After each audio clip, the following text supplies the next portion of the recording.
The wind out of the east started picking up. Nothing more than awareness, though change must always be considered. Last time the wind blew past the world of transformations.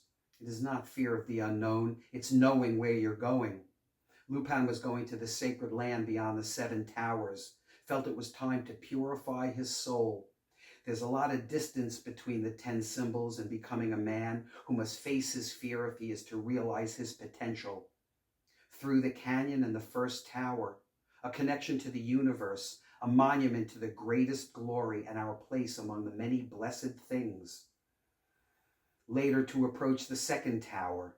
There the known becomes the unknown, time to settle into a determined rhythm.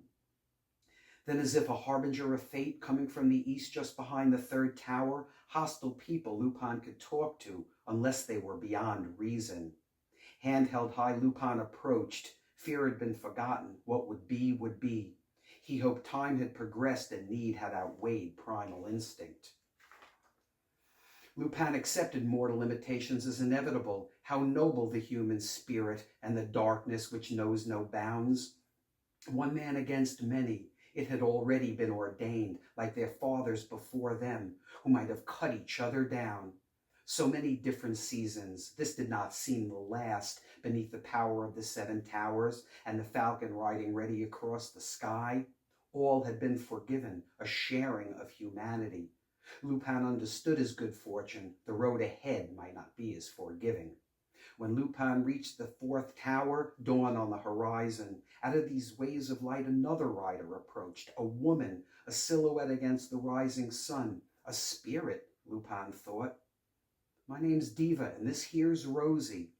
The first thing Lupin noticed was that the horse was like a rainbow, most beautiful mare he'd ever seen. We're headed to the city, Diva said. Gonna break a few hearts tonight. Lupin told Diva he was on a vision quest. I hope you get to the farthest shore, Diva said.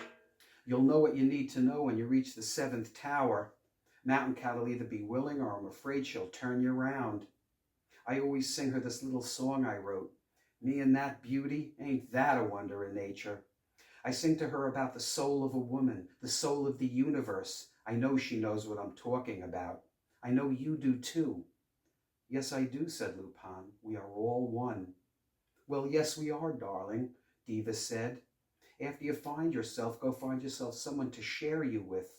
Wouldn't mind playing a few hands myself, but I got miles to ride and time still on my side. So you take care of yourself, you hear? And don't forget to sing my beauty that song. Lupin felt warmth pervade his essence. Before he knew it, Diva and Rosie were almost out of sight. The fastest, most perfect thing I've ever seen, Lupin thought. And Diva took Lupin in a whole different direction. Better put that one somewhere for a while. But it was rough keeping Diva off your mind, alone through the canyon of stillness, beneath the pulse and radiance. The fifth tower, the great one. All attention is inexorably drawn toward her. You watch where you're going, but you know where you are. The experience and magic of gravity and energy.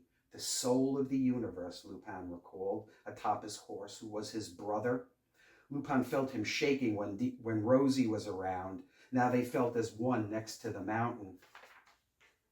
Lupin began chanting the songs that filled his spirit in harmony with nature, ancient rhythms. That's how the fifth tower moved him, worthy of everything as it brings you closer. Lupin sang about being a better man. He sang about redemption, his song becoming part of the cosmic vibration. Yet was the fifth tower like a call to faith. Many miles beyond the great monolith, storm clouds from the south coming at Lupin like judgment. Lupin accepted his fate with humility through the driving rain and the thunder echoing deep in the canyon. We should find shelter, Lupin said. The sixth tower is just over the horizon, a horizon illuminated by great bolts of lightning burning a hole in the midnight sky. Though determined, Lupin knew how fragile life is. He took comfort in a small cave on the tower's west face, a refuge for the hunter and the hunted. The paintings on the wall as old as mankind, our common ancestry.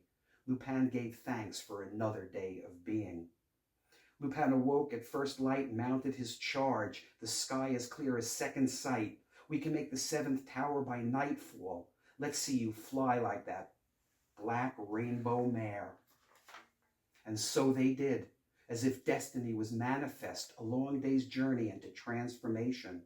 And the seventh tower, watcher of the sacred land. Mountain Cat knew of Lupin's approach long before Lupin remembered Diva's admonition. He wasn't even sure if her beauty was. Best not to question the wisdom of an angel, and so Lupin began to sing. The words seemed to come from the well within, about how the world goes by and you never know, losing today, thinking about tomorrow. Lupin felt his horse on edge. Diva's beauty was watching them. She'll either be willing, Lupin remembered Diva say, or I'm afraid she's going to turn you around.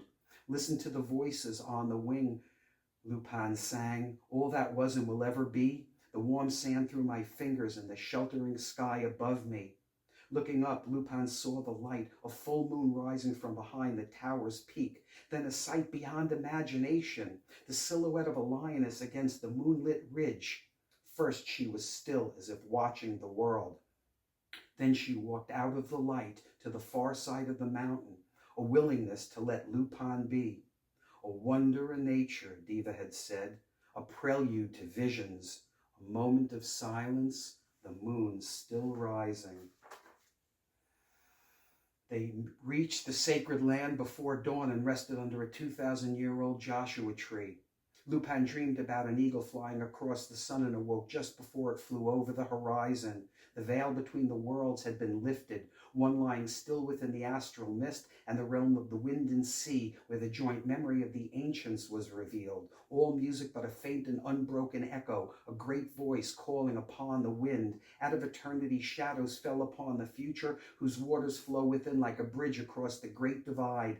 Lupin knew and dared and kept silent, mystic power within the precepts of the symbols. He believed in belief imparted reality, commanding the cycles of tide and time, washing back to shore. What are a few brief years of a lifetime to the task of perfecting the soul, of finding a gateway to the secret resting place of the sun, where the many are but a reflection of the one? It is there that Lupin lives between form and force. It is there that he submits. This is the song drawn from that poem.